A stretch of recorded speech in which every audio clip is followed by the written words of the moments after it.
Lord Brahma thought, whatever boys and calves there were in Gokula, I have kept them sleeping on the bed of my mystic potency, and to this very day they have not yet risen again.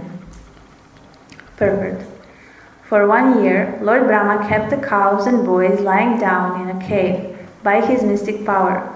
Therefore, when Brahma saw Lord Krishna still playing with all the cows and calves, he began trying to reason about what was happening.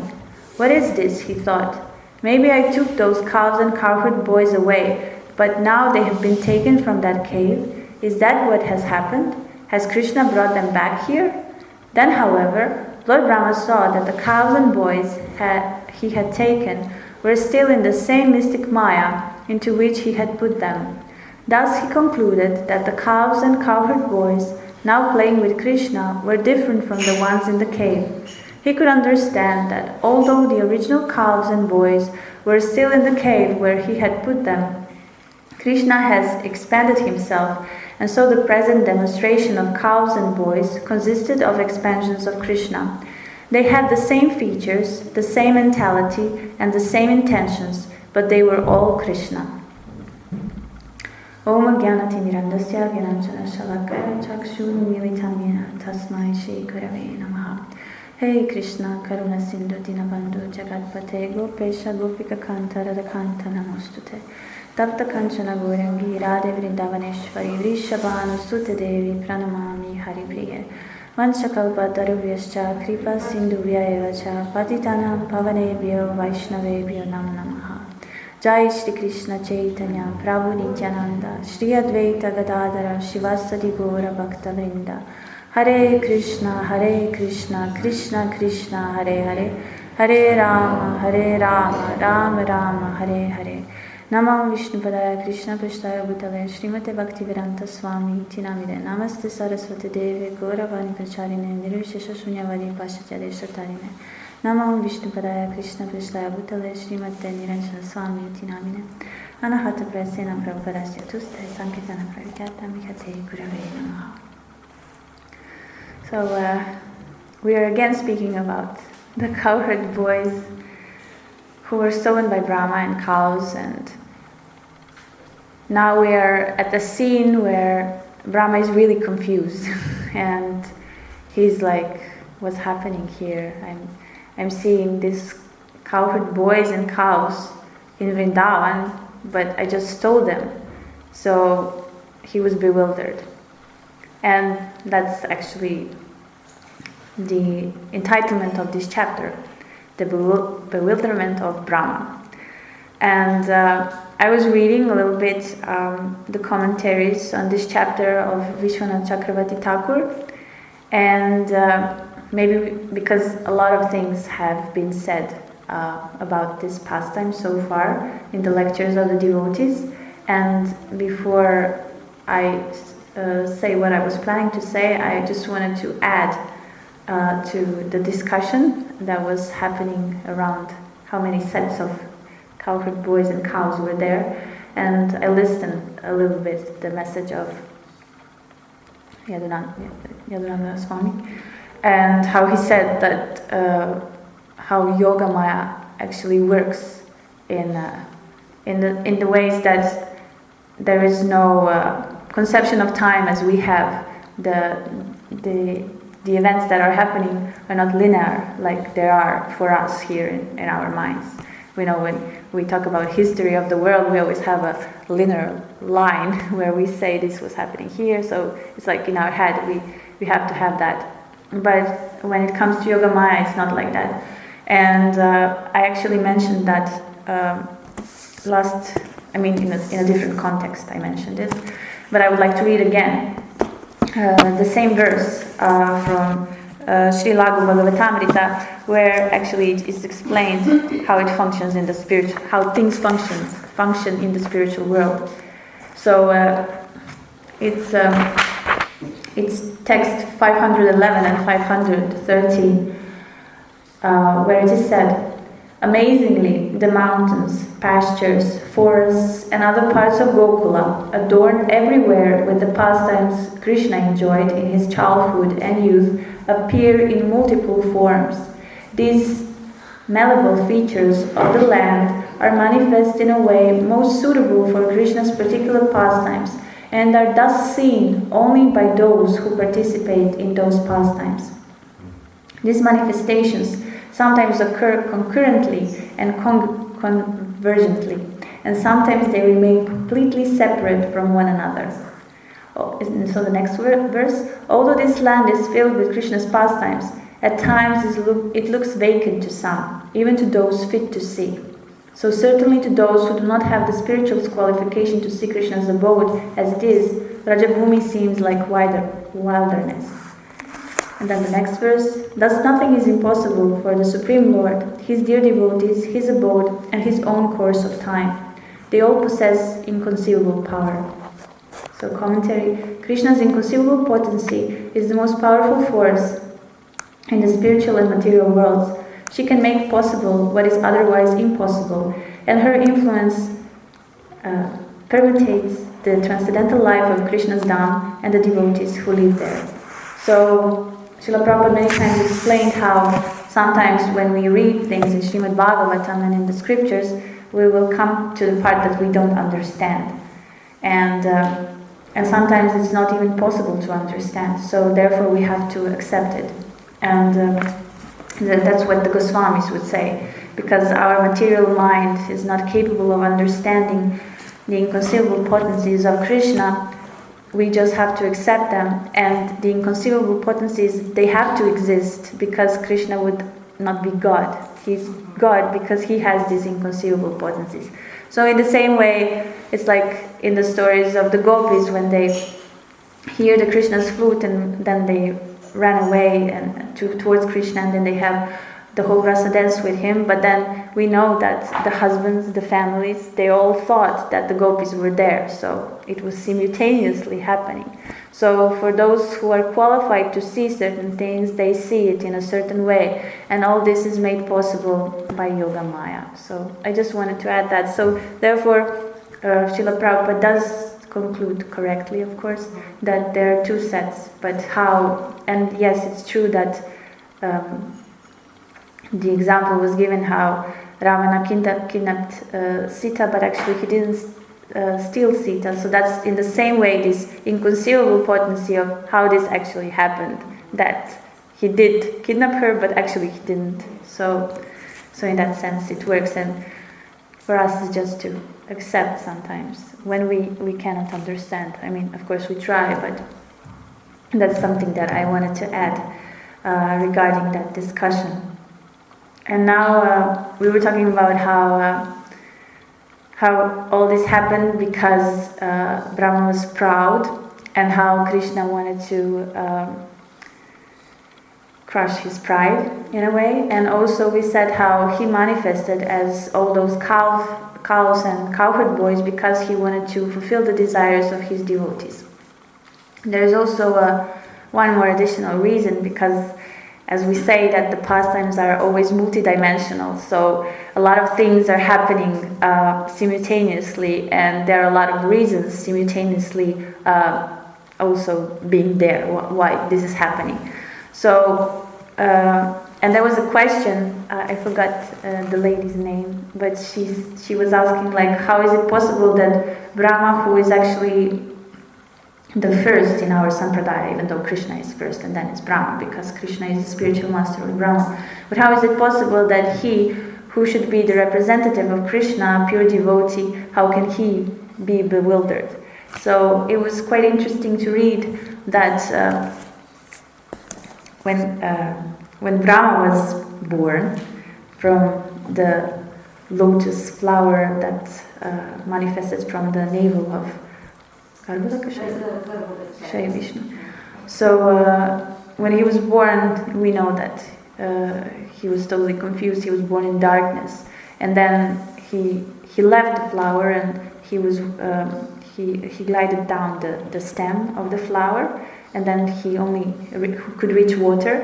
And I found it sweet how when I first read it, I thought it was the Garudaka ocean, but actually it was only the water that was in the navel of the Garudaka Shaya Vishnu, so, because he's so big, so of course he would touch the water there. So then he returned, and then he heard the words tapa, and he performed all these austerities so that he can actually create. But we also know that in his meditations, he did have a vision of Krishna. That's why he composed the Brahma Samhita, and he heard the Gayatri mantra, and he was actually meditating on Krishna. But while he was doing it, Krishna manifested in his heart. So basically, he never saw him. He didn't see Garbhodakashaya Vishnu when he looked down from the flower. All the realizations that he actually had of Krishna or Vishnu was something that he was revealed by Krishna in his heart. So actually in this pastime, Krishna wanted to show himself to Brahma. And Brahma is a great devotee of Krishna. And we will see how great he is and how actually he is humble. We will see that when he will offer his prayers to Krishna. So basically, Brahma was in a way a yogi. He had mystic powers because yogis have mystic powers. So he wanted to test this boy whom he had seen in this Vrindavan on earth, like who is he? So he manifested his mystic powers. And then, wanting to bewilder God, he got bewildered because no one can surpass the power of the Lord. So whatever mystic power Brahma actually has, it's not greater than the ones that Krishna had. So that's why this happened to him. But this was also, like we said, there were many reasons why this Leela happened. And this was one to show him like look, I'm greater than you, and these are like actually the powers of God. But this made Brahma ecstatic. And we will see in the prayers how ecstatic he was. Because he actually saw the object of his meditation. And what is interesting, as we read here in Lagu Bhagavatamrita, how all these pastimes, they manifest to the ones that are qualified and that are supposed to see these pastimes. So you will notice in the verses that we read that he saw all these cowherd boys and cows, and then Yogamaya actually revealed that it's all Krishna, that these are all Vishnu Murtis. But he was the only one who saw that. Of course, Balaram. But Balaram is another story. But because afterwards, you will see how when he saw this, then the next verse says that Brahma regained his external consciousness in a way. Like then he actually, like all this Yoga Maya that made all this scene where he saw all these Vishnu Murtis, then withdrew, and then he, like at that moment, he regained his external consciousness, and then again he saw that, oh, I'm a Brahma in this material universe. And then there is a reason also why that happened. So let's come first to the thing that he was now bewildered, looking like what are these boys? Like, did I actually steal them, or did Krishna maybe save them? I have to check in the cave. So then he looked there and he saw they're still there, and then he saw these cowherd boys and cows there, and he was totally confused. And in that moment, Krishna revealed his form of Vishnu Murtis. And by revealing these Vishnu Murti forms in which he manifested as cowherd boys and cows, he actually showed his opulence to Brahma. And when he was showing all these Vishnu Murtis, all the energies of actually creation, Mahatattva, and they're all listed there. I don't know them by heart, but they are all offering prayers and obeisances to these Vishnu forms. And basically, Krishna was saying to Brahma, look, all these like energies that you actually think are yours because you are so-called creator are mine, and they're offering they're offering their obeisances to me. So in that sense, he was showing him this opulence and who he is and how he is worshipped in Vaikuntha. And then Yogamaya withdrew this vision, and he again was the Brahma in the material world, and again he saw only earth, and he saw Vrindavan, and he saw this sweet Krishna who was walking on the pasturing grounds, and who was carrying in his hands yogurt, like very sweetly. And why this happened, Vishwanath Chakravarti Thakur explains that Krishna wanted to show him first his majesty, in a way, his opulence of what he is, but he wanted to show further for Brahma, because Brahma wanted to see the sweetness of Krishna. So that's why he manifested himself in that way before him. And then Brahma realized who actually this is, and how this is the object of worship of his heart.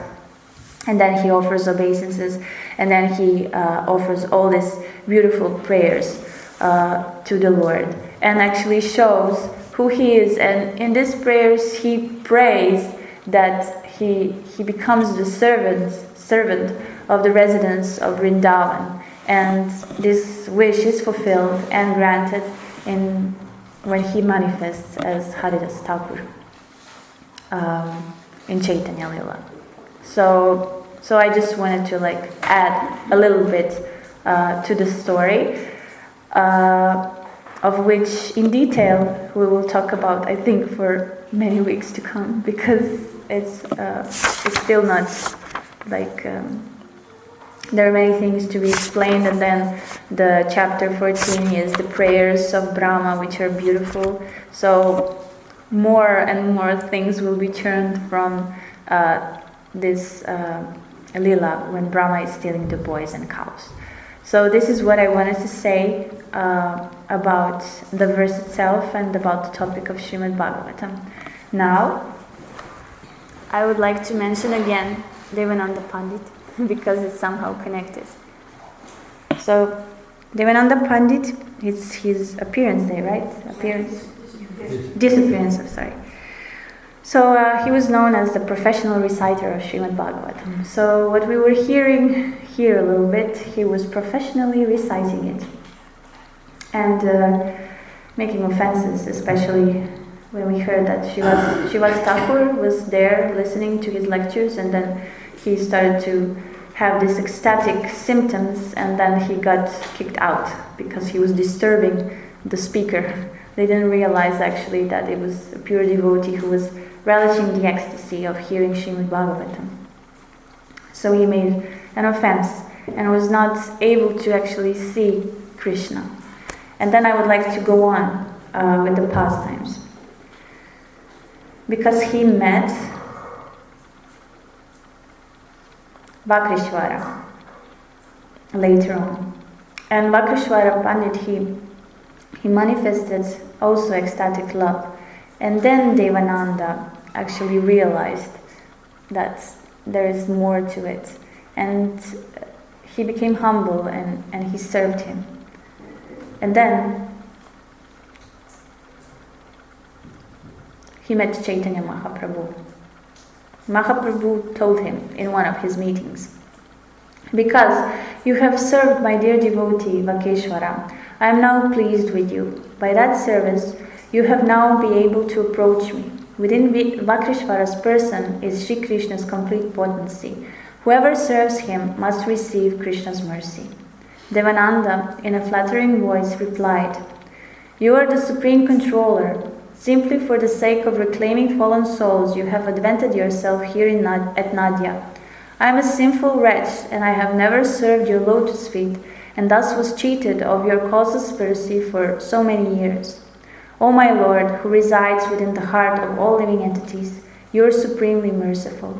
Only because you have shown yourself to me have I been able to see you. O most compassionate one, please instruct me. Let me know the actual purport of the Srimad Bhagavatam." Mahaprabhu replied, "Now hear me, O Brahmana, and know that the only way to explain the verses of the Bhagavatam is in terms of Bhakti. In the beginning, middle, and the end of Srimad Bhagavatam, there is only one teaching, devotion to Vishnu, which is eternally perfect and which is never destroyed or diminished. As Krishna's various incarnations, such as Matsya and Kurma, appear and disappear in this world by their sweet will, In the same way, the Srimad Bhagavatam is not made or composed by any person.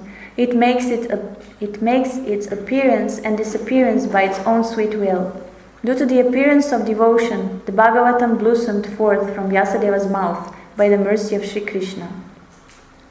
As the truth regarding the supreme authorities are inconceivable, so are the truths of Srimad Bhagavatam. Many may pretend to know its meaning, but they have no real grasp of the evidence the Bhagavatam presents. But whoever who simply remembers the Srimad Bhagavatam, while admitting himself to be ignorant, can understand the real meaning. The Bhagavata, which is saturated with loving devotion for Krishna, is an expansion of Krishna himself and contains descriptions of his most confidential pastimes. Now you should beg forgiveness by catching hold of Srivasa Pandit's feet. The book Bhagavata and the devotee Bhagavata are non-different. If the devotee Bhagavata is merciful to us, then the book Bhagavata manifests its true meaning. Then Devananda fell at Srivasa Pandita's feet and begged forgiveness. Srivasa embraced him, and his offense retreated far away. All the devotees shouted in ecstasy, Hari Bol, Hari Bol. So, I wanted to add to this because it's so important that the book Bhagavata and the devotee Bhagavata are non-different. So this pastime tells us about this, and this is something that Srimad Bhagavatam also says, that if one attains the lectures of Srimad Bhagavatam every day and serves the devotee, who is Bhagavatam also, then everything that can be revealed from the scriptures or from Bhakti will be revealed to this person who does this. This is my interpretation of the verse because I don't know it by heart. So the only person that can reveal actually what is written in Srimad Bhagavatam is the person Bhagavatam. And this can sometimes be done by an example. Sometimes we think that if we go on book distribution and if we distribute books and if we are not actually conducting ourselves but say that if we only preach in this way, that we are actually preaching. But the best preaching is by example, and that is something that also my spiritual master very much emphasizes.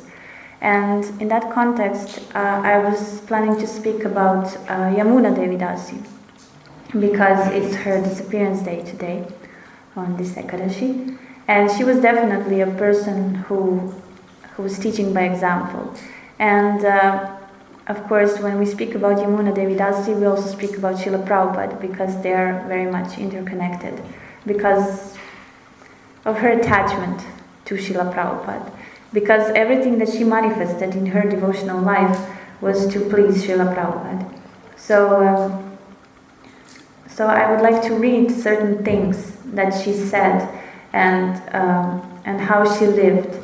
And what is very, very significant in her life is that she was, of course, very close servant of Srila Prabhupada, and Srila Prabhupada personally taught her many things. But she always cherished this order of the spiritual master, and that is that he always wanted her to share everything that he taught her to others. So this teaches us the responsibility of receiving the instructions of the spiritual master. So when we receive the instructions of the spiritual master, they are not only here for us, but they are also for others. And I also had, for the past 2 days, there was a Vyasa Puja of my spiritual master, His Holiness Niranjana Swami. And he was also saying how we should not forget the mission of Lord Chaitanya Mahaprabhu, of Krishna, and that we do everything for the pleasure of Krishna. And what is the greatest pleasure of Krishna? Is to bring others to him. So basically it's sharing, so that they know about the Krishna consciousness, so that they grow, and so on. And sometimes, I think it's not sometimes, no, it's a stupid word, it's not sometimes. Always, the best thing is to be an example. Because by being an example, we inspire others. And somehow this energy, because we are instruments, so this energy of our spiritual master, of Krishna, goes through us, because we become, by being an example, we become an instrument, and therefore we emanate this energy, which is actually very attractive, and then other people also want to become like that. And I think that whoever read at least the book, whoever knew, I mean, I didn't know personally Yamuna Devi Dasi. I got to know her through her book. Her books, actually, there are two. Maybe, yeah, and the cookbook, and there will be soon Yamuna's deity book. It will be published, so I'm very much looking forward to that. So we can get to know her through the books, and also, just like we know Prabhupada through the books that he wrote, we know Prabhupada through Prabhupada Lilamritam and through the testimonies of other devotees. So in that same sense, there are devotees who spent some time with Yamuna Devi Dasi, and who can also share and emanate this energy that she was carrying. She definitely didn't like to be praised, but it is our duty to praise the great devotees. So that's why I'm doing this today. What I liked about her is like her total dedication to the mission of the spiritual master. Everything that she did in his association, his personal association, and in separation was done in the same way, with the same concentration, dedication to details, and she also manifested these qualities in everything that she was doing. So basically, we can be whatever we are: a pujari, a cook, a cleaner of the temple room, a garland maker, a book distribution. But if we have this consciousness that she manifested in doing this, the things that she was doing, if we have this consciousness manifested in all these activities that I was now mentioning, then this is this true devotion, the true dedication to the spiritual master and Krishna. And I would like to point some things that she said and where we can learn from her. She was, of course, most famous for cooking. So whenever she would give some lectures and whenever she would teach other devotees, she would usually teach them how to cook. And she was definitely an expert. It is said that we know that she published I don't know, can you help me with the title of the cookbook? Yes, thank you. Yeah.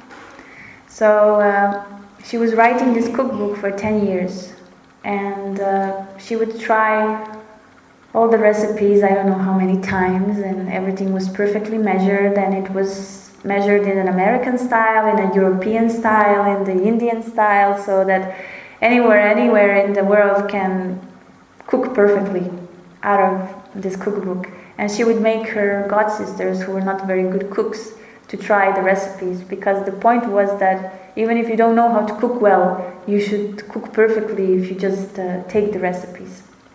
And only once I made something from that cookbook. It was chutney. I don't know how to make chutneys, but I took the recipe. It was a mango chutney, and it was the best mango I ever tasted in my life. But it was only due to the perfect measurements that can be followed in the cookbook, and all the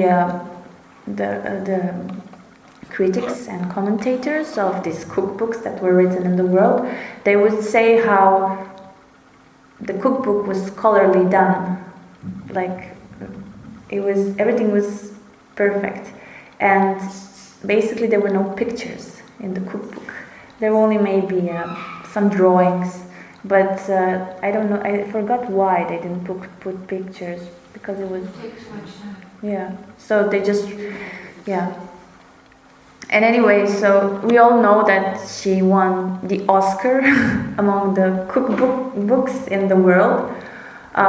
First, she won the best award in her category, which is Asian cuisine, and then the best cookbook in the world. And it was like amazing, because if you would ever win such an award, you would have to compete few years in a row. But she did it just we all know that it's Krishna's mercy. So she just applied for the first time, and no one was expecting. So everybody was writing about it.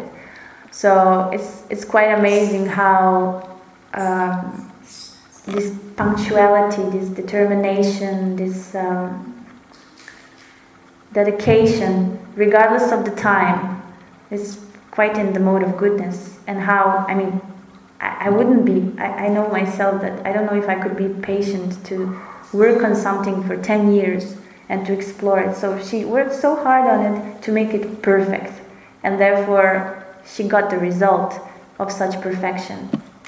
And in whatever she did in her life, whether it was deity worship, whether it was even giving her lectures, her kirtan, she would immerse herself in it with total perfection. So I listened once, a few years ago, a lecture from Yamuna, where she was talking about the cooking principles. And the cooking principles she mentioned were cleanliness, quality, and purity. So if I would cook for Krishna, and I did sometimes in Zurich because they allowed for the first initiates to cook. You don't have to have a second initiation to cook for the deities. I found something like this inspiring because it's something that pleased Prabhupada, and Prabhupada actually taught her how to cook. And Prabhupada learned how to cook by watching people, all these people on the streets who were cooking. He was looking at them, watching, observing, and that's how he learned how to cook. And we know how perfect expert he was because I don't know how to say it in English, but you know those pots on a 3-tier cooker. Huh? A cooker. Yeah, a cooker. 3-tier cooker. Yeah. So he could cook everything in that cooker, and he knew how to place rice, where to place rice, dal, and the vegetables so that they can be perfectly equally cooked. And everything he did, like when he was chopping the vegetables, he chopped in his hand. I would always cut myself if I would do that. So he was like when a person does these things in this way, you can just see the consciousness of a person when he does that. And also when you taste the food. I had an experience of having a teacher who was a very good cook also, and she really trained me into many things. But when you would taste her prasadam, you would taste this consciousness that Yamuna Devi Dasi was talking about. This cleanliness really is next to godliness, because there's purity in the food which is offered in that mood. Also, the quality of cooking. I don't want this to sound as a critique, because that's not the purpose of it. I just want to say how I like that more. Let's say it like that. Sometimes devotees, when we cook in our kitchens, we save money. I know why, but sometimes we have food which is rotten. Or we take everything because we are like saving Krishna's energy. Yeah, that's true in a way, but also Krishna should have everything the best offered. So when she would cut the vegetables, the squares were perfect. And if the square was not in the same size of all the that are in the pile, she would put it aside, away. So everything had to be like in perfect quality, in perfect vision also. So when you taste the food, when you taste prasadam, you don't just taste the food, you also eat with your eyes, you eat with your nose, because it has to have a very nice smell, it has to look very attractive. So when you see that, then, and I don't know if you had this experience, but I had, when you eat such a prasadam, you become ecstatic. It's like the eating itself becomes a meditation, because every spoon you put in your mouth, it's like an ecstasy. So there is such a prasadam. So, I think that is amazing. And also, it's when you cook this way, there was a time when I cooked every day. Now I don't cook so much. but you can feel the consciousness of a person also in this food. So and that's quite amazing, and that's also preaching. That's preaching Krishna consciousness, because if you act in a certain way, and for instance, I was taught that way, that when you cook for Krishna, you don't speak with others. There's no chatting. You actually just sing. And we would always play Srila Prabhupada and the songs of the spiritual master, and that would be it. Your concentration would be only in cooking, and everything was perfectly piled, like all the spices were perfectly clean, all the pots where you held the spices were perfectly clean. There was no dust nowhere, so everything was like, I like that. So I still like it. I find it very attractive.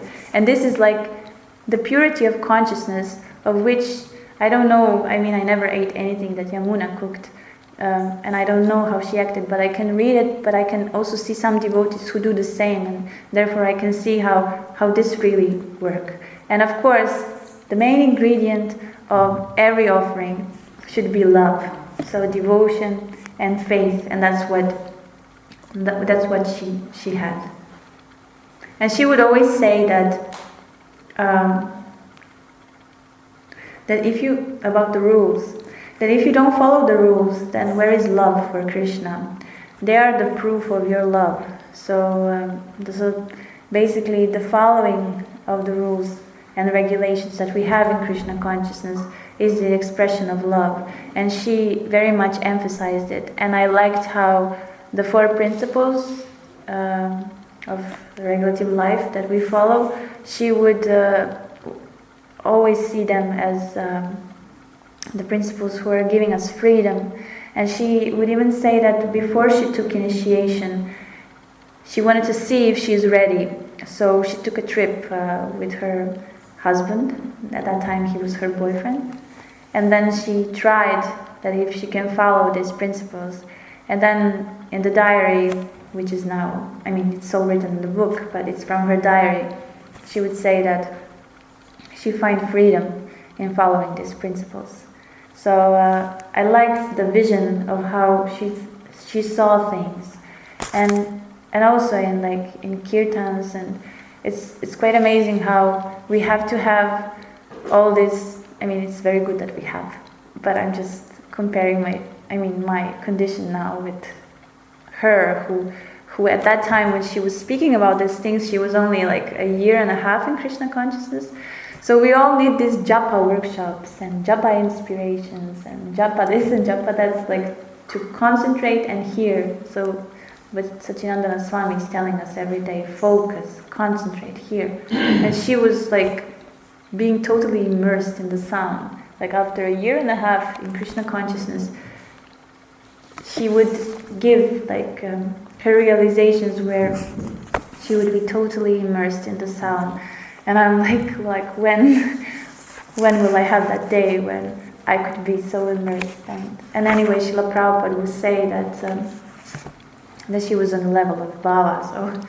So that's something that we should aspire for. And it's nice to see how concrete. So you know how Krishna asks in the Bhagavad Gita about the transcendentalist, how does he walk, how does he talk, how does he sit, what does he do? And so we have devotees where we can see what do they do, what their activities are, so we can see that what Krishna is saying is truth, and how the qualities manifest in them through these activities that they perform, which are done in very nice consciousness, which is very, very inspiring.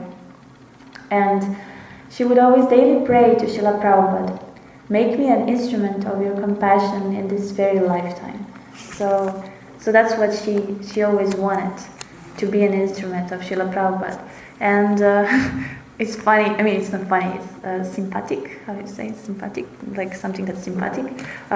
She would, when people would comment on her cookbook, then they would also notice how she praises Srila Prabhupada on every page. Even though, I looked at the cookbook, and the cookbook has recipes, but they saw the spirit of Prabhupada in it. so that they had to mention it. It's just a little part that she mentions Prabhupada, it's not so, but it's like she emanated this energy of being the servant of Srila Prabhupada. And what I like the most about Yamuna, Devi Dasi, and what I found very inspirational is a thing where she said that only time separates her from Srila Prabhupada.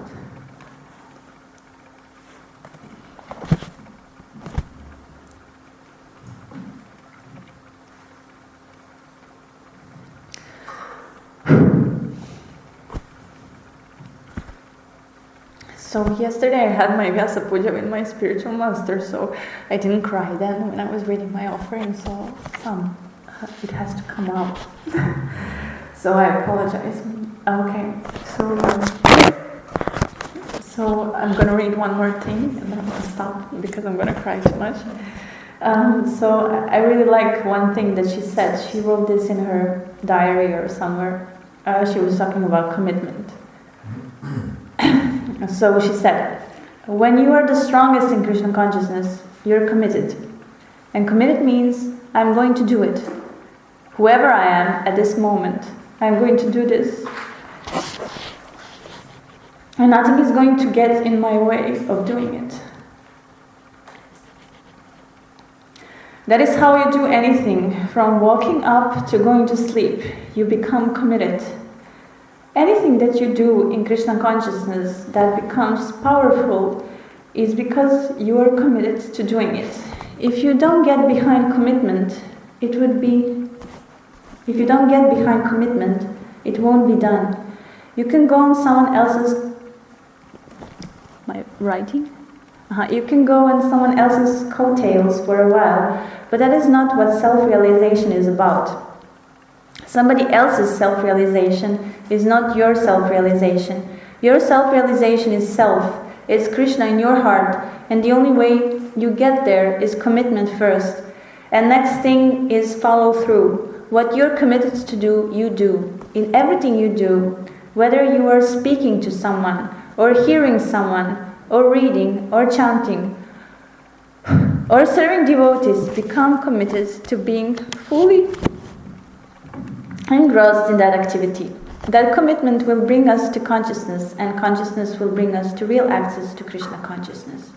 So commitment is something that just by doing it, you get more strength.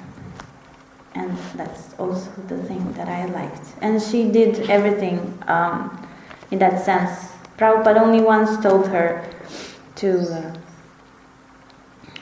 I think she was doing something for the deities, right? And then he asked her if she chanted all her rounds, and she didn't because she had some things to do.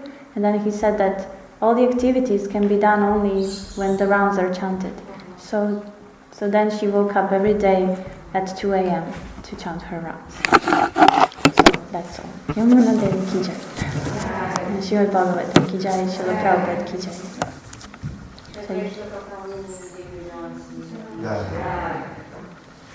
Maybe you have questions. I have one comment for that you mentioned how Yamuna, it took her 10 years to produce that book. And what was best now? Thanks. Okay. So you mentioned that it took 10 years for Yamuna to actually finish the book. And what really fascinated me is that at that time it was a huge turmoil with ISKCON society altogether, with leading gurus and whatnot.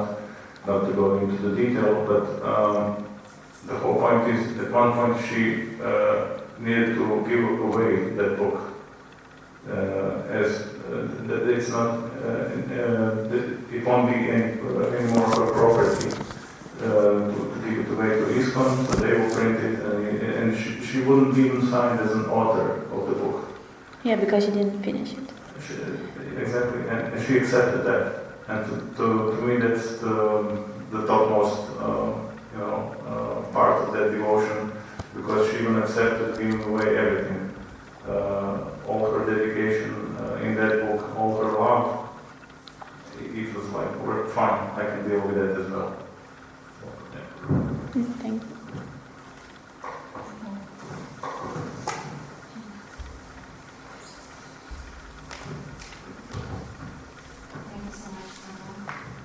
Thank you for your nice class, Lokapavani, Dasi.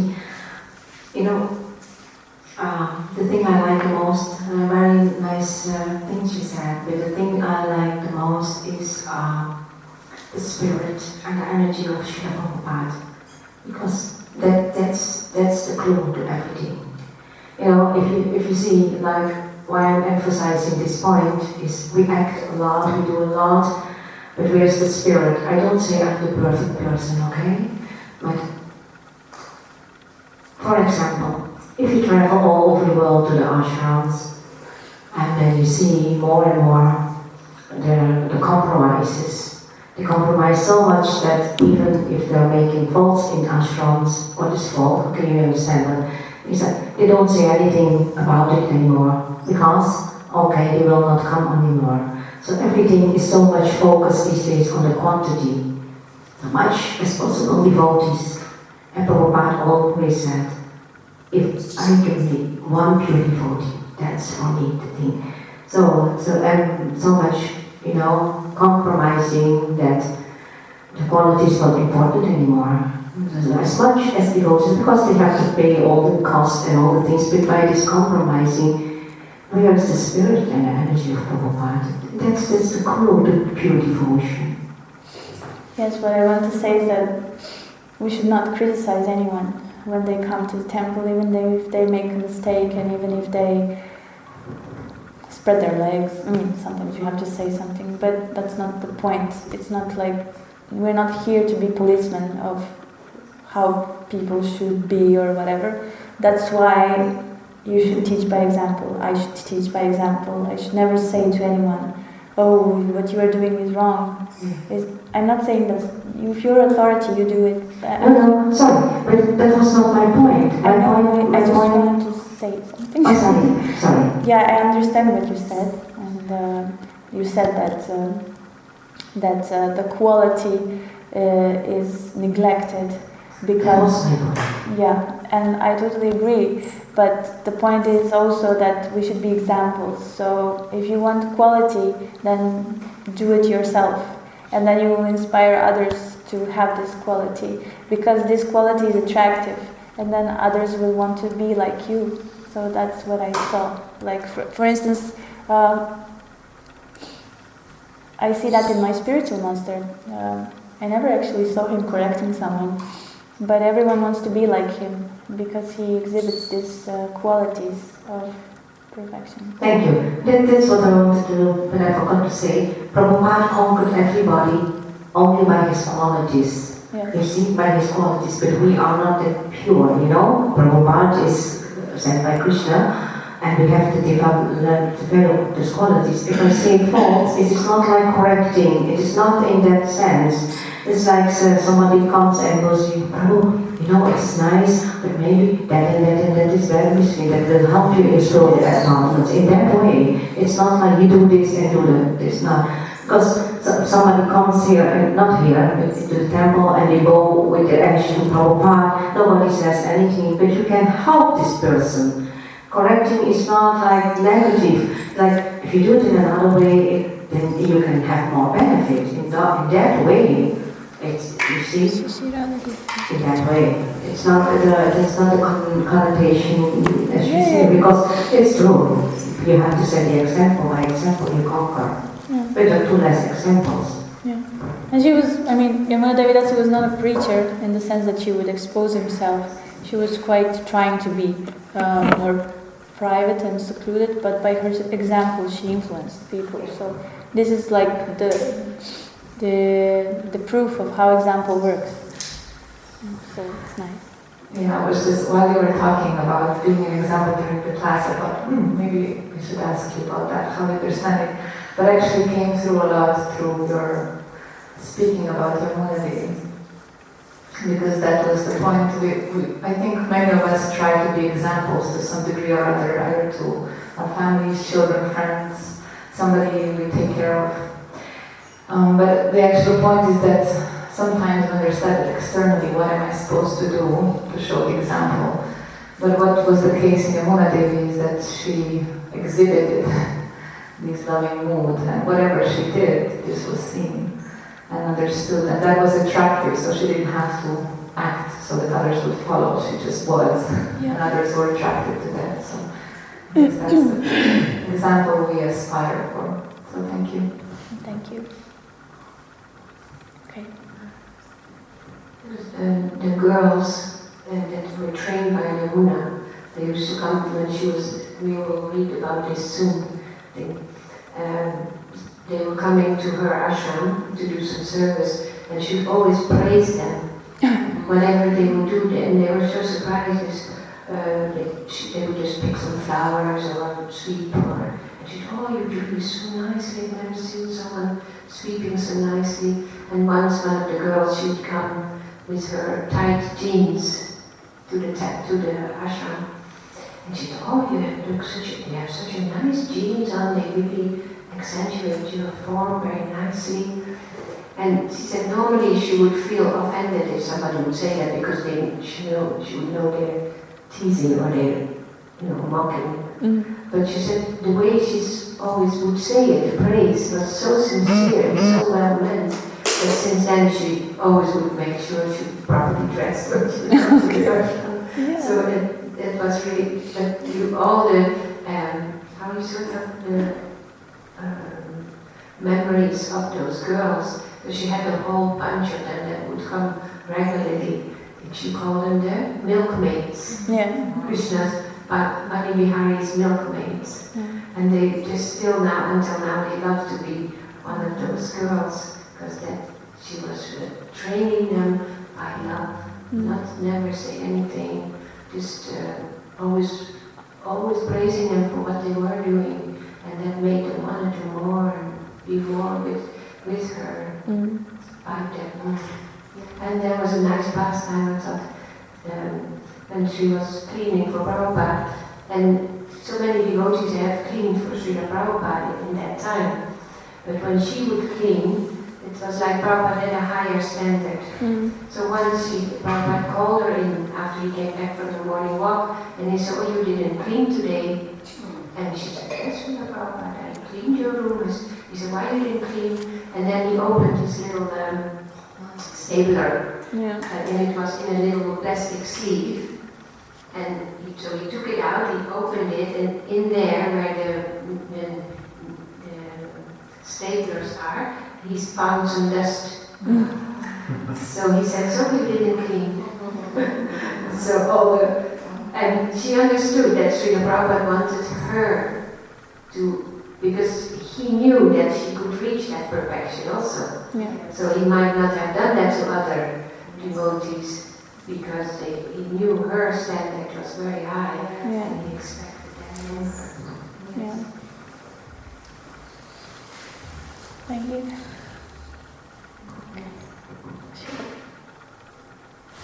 Srila Prabhupada ki jai.